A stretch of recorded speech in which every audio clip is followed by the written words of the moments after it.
Estamos discutiendo, como decía recién mi compañero Cristian Castillo, nuevamente una nueva ley de financiamiento universitario, que en algún sentido para mí es un poco un déjà vu, porque el año pasado ya se votó una ley que era insuficiente en relación a las necesidades de las universidades, pero que desde el Frente de Izquierda acompañamos críticamente, que se terminó vetando por este gobierno que tiene a las universidades como uno de sus enemigos y que realmente fue una tragedia porque se dio en el medio de movilizaciones masivas, de movilizaciones históricas en defensa de las universidades que se desarrollaron en todo el país.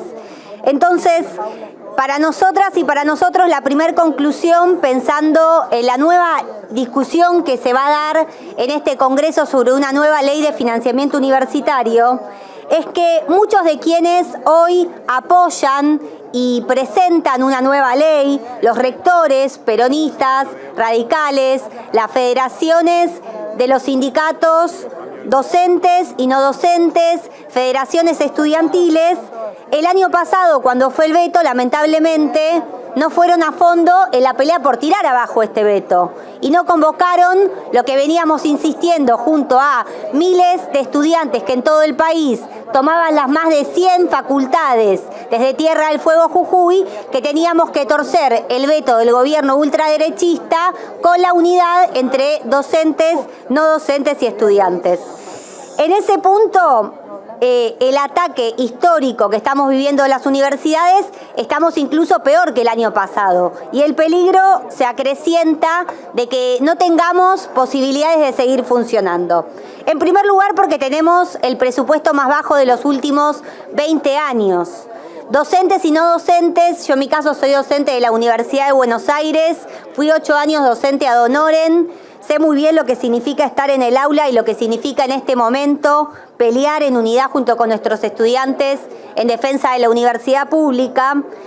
Hemos perdido ya el 70% del poder adquisitivo. Solo para traer algunos números para quienes seguramente muchos lo saben y otros no, pero por ejemplo, hoy una ayudante de segunda que trabaja 10 horas en la universidad cobra 118.000 pesos. Eso quiere decir que cobra aproximadamente 1.000 pesos, un poquito más de 1.000 pesos la hora. Es decir, si tiene que irse y volver en subte ya no le alcanza. Una ayudante de segunda que trabaja, de primera que trabaja 10 horas cobra 200.000 pesos. Tenemos compañeras y compañeros que después de dar clase trabajan de Uber, de Rappi, pluriempleo. Y tenemos 10.000 docentes que han renunciado a sus cargos, a lo que se suma también el ataque a la ciencia y la técnica, al CONICET, agencias, lo que muchas y muchos llaman que es un verdadero cientificidio. Es decir, una fuga de cerebros provocada por el ataque de este gobierno hacia la ciencia y la técnica. Ni hablar de la situación de nuestras estudiantes. Acá se mencionaba, las becas Progresar están congeladas en 35.000 pesos. Es decir, esto no alcanza ni siquiera para poder ir y volver a la universidad sabiendo que no hay veto, no hay boleto educativo. La mitad de nuestros estudiantes, de los 2 millones de estudiantes que en todo el país van a las 54 universidades nacionales, están bajo la línea de pobreza. Esta es la realidad de la crisis universitaria que estamos atravesando y la importancia de la defensa de lograr una partida extraordinaria presupuestaria que logre quebrar la situación que estamos viviendo, porque queremos que las universidades sigan siendo lo que para nosotras es algo fundamental, que es que sean esas universidades donde los hijos y las hijas de la clase trabajadora puedan seguir estudiando, como por ejemplo lo hacen muchos de las residentes y los residentes del Garrahan. Y desde ese punto de vista queríamos marcar por qué tenemos algunos debates con el proyecto central que apoyan los rectores, las federaciones, los sindicatos, las conducciones de los sindicatos y por qué tenemos un dictamen propio.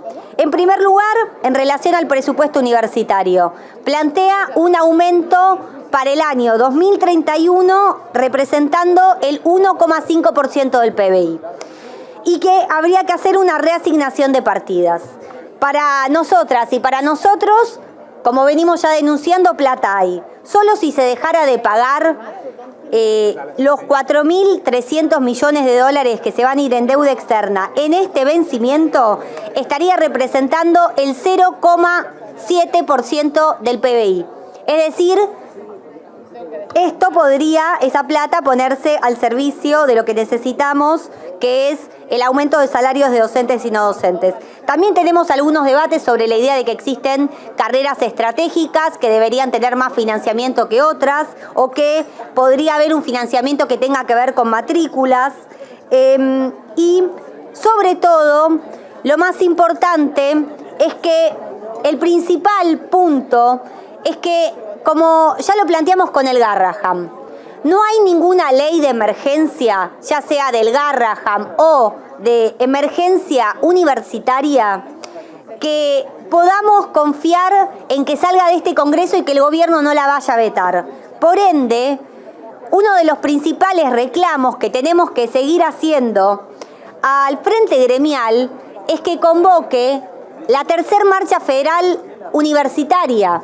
Si el año pasado fuimos 1 millón en abril y otro 1 millón en octubre, ¿por qué no podemos volver a hacer 1 millón de estudiantes, docentes y no docentes en las calles defendiendo un aumento de presupuesto para las universidades? ¿Por qué la CGT no convoca a la tercera marcha federal educativa? ¿Por qué no acompaña ese reclamo? Porque para nosotros, y para cerrar esto, dos cosas: las leyes pueden votarse en el Congreso, pero se conquistan en las calles, y no hay ninguna manera de enfrentar a un gobierno ultraderechista que odia a la universidad pública, que odia a sus estudiantes, que quiere docentes que cobren miseria, que no sea con la movilización de miles y miles y con la unidad de todos los sectores que estamos saliendo a enfrentar este gobierno.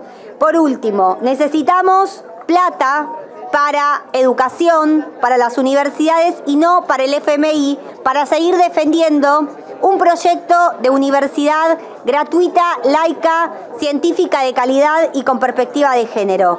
Ese es el modelo universitario que vamos a seguir defendiendo desde el Frente Izquierda Unidad para un modelo de país independiente del FMI y las multinacionales. Gracias.